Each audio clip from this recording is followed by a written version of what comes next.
নবীজি বলছে যদি কেউ ক্ষমা চাওয়ার পরে কোনো কেউ যদি ক্ষমা না করে সেজন্য আমি নবীর সুপারিশ আশা না করে।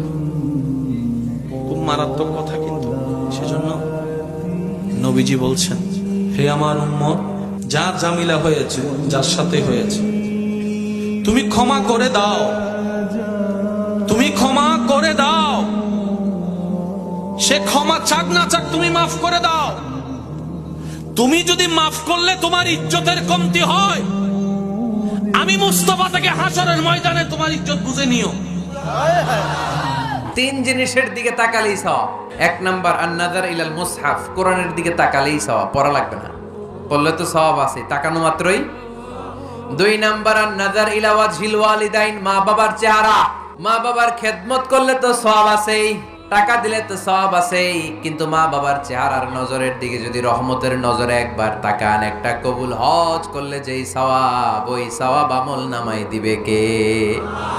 তিন নাম্বার আল্লাহর কাবা ঘরের গিলাফের দিকে যখন নজর করে তাকাবেন 20টা